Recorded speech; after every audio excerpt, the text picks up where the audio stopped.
De los 90 no será olvidada por los peruanos. Lima lucía una cara muy distinta a la de ahora. El comercio ambulatorio acaparaba el centro histórico, las calles principales de varios distritos. El Perú atravesaba una grave crisis económica y social con la pesadilla del terrorismo, que devenía de los gobiernos anteriores desde la década de 1980. Había escasez de alimentos y la falta de servicios básicos en muchos distritos.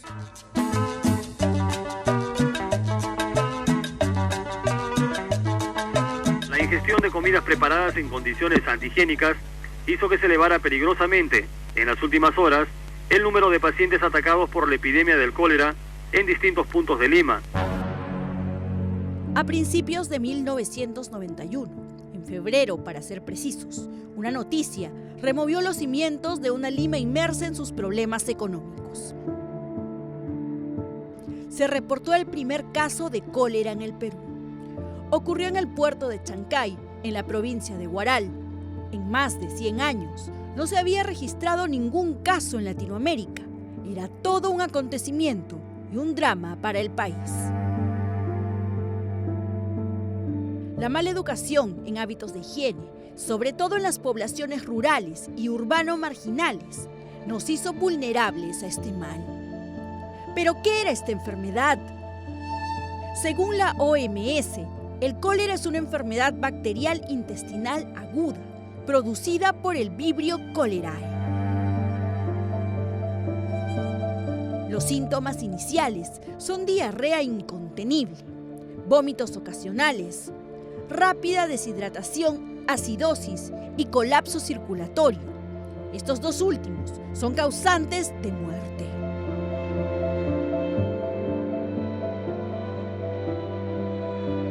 El tratamiento inmediato recomendado por los médicos es el aislamiento y la rehidratación del paciente, así como la higienización del lugar en el que habita. Repasemos su historia. A principios del siglo XIX se registró la primera pandemia del cólera en la India, la cual se diseminó por varios países de Europa. La segunda pandemia se dio en América, en la primavera de 1833, en México. Luego llegó a Cuba, aparentemente desde España. En 1868, una importación del cólera proveniente de Nueva Orleans atacó Nicaragua, Honduras y Paraguay. De ahí se trasladó a Argentina, Bolivia y Perú, siendo esta la primera aparición de la enfermedad en los países sudamericanos.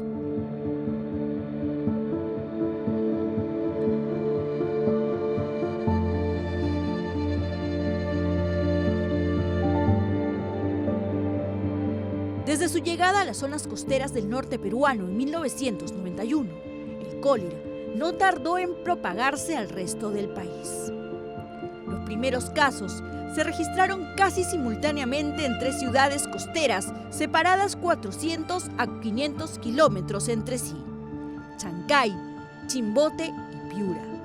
De allí, el mal se diseminó a otras áreas urbanas y rurales del Perú, teniendo un frente de ataque inicial por toda la línea costera. Luego, llegó a la sierra transportándose por Cajamarca y Junín, penetrando finalmente en la selva peruana hasta Loreto y San Martín y en muchos otros países del continente americano. A fines de 1991 ya se habían reportado más de 391.220 casos de cólera en 16 países del continente americano, siendo los más afectados Perú, Ecuador y Colombia. Pese a que las autoridades iniciaron una campaña de salud, la deteriorada infraestructura sanitaria, es decir, redes de agua potable y alcantarillado, consumo de alimentos locales o importados contaminados por aguas hervidas y malos hábitos de higiene lo convirtieron pronto en una epidemia. Muchos productos fueron satanizados. El pescado, las verduras y todo aquello que pudiera comerse crudo quedó vetado. Las recomendaciones hechas por el Ministerio de Salud daban cuenta de la importancia de conocer bien los alimentos y de hervir a no menos de 100 grados centígrados el agua. En esa época era normal beber agua directamente del caño y no era habitual hervirla. La demanda de productos marinos colapsó.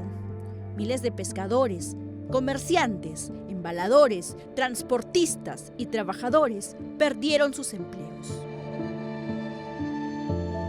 Las autoridades entraron en contradicciones para el control de la epidemia. Por un lado, el Ministerio de Salud recomendaba el máximo cuidado en la ingesta de alimentos crudos, sobre todo el pescado en su forma de ceviche. Y por otro, el mismo presidente de la República, Alberto Fujimori, en ese entonces, al lado de los ministros de Agricultura y Pesca, defendían su consumo a manera de aquietar la preocupación generada en los exportadores, empresarios y trabajadores afectados. Ello generó confusión entre la población y al no poder reconocer una voz oficial sobre el tema, el mal se expandió. Incluso llegó a las zonas fronterizas. Sudamérica se vio envuelta en una lucha para controlar la epidemia que llegó a registrar un total de 2.909 muertes solo en Perú. El 5 de abril de 1991, el gobierno dispuso la creación de la Comisión Nacional Multisectorial de Lucha contra el Cólera, responsabilizándola de coordinar todas las acciones para contrarrestar la epidemia. Entre sus miembros figuraban funcionarios de la alta dirección de los Ministerios de Relaciones Exteriores, de Defensa, del Interior, de Economía y Finanzas, de Educación, de Vivienda y Construcción, del Instituto Nacional de Defensa Civil, del IPS y del representante del Ministerio de Salud que la presidía. La aparición de la epidemia del cólera en el Perú sirvió para que se brindara atención a la problemática de la salud ambiental, tan vendida menos. Se replantearon los esquemas de inversión del Estado, posibilitándose la ejecución de obras de saneamiento básico, educación sanitaria, acciones preventivas, curativas y de control del cólera. Las unidades de rehidratación oral comunales recibieron gran apoyo político, lo que permitió que miles de mujeres en las comunidades peruanas aprendan el tratamiento de la deshidratación y sirvieran al país como voluntarias de UROX. En enero de 1992 se actualizaron las normas sanitarias para el expendio de alimentos y bebidas de consumo directo en la vía pública, acorde con la situación sanitaria del país y a los adelantos tecnológicos sobre la materia. Sin duda, junto a la varicela, la fiebre amarilla, la gripe H1N1 y el actual COVID-19, han sido los azotes sanitarios más grandes de toda la historia humana.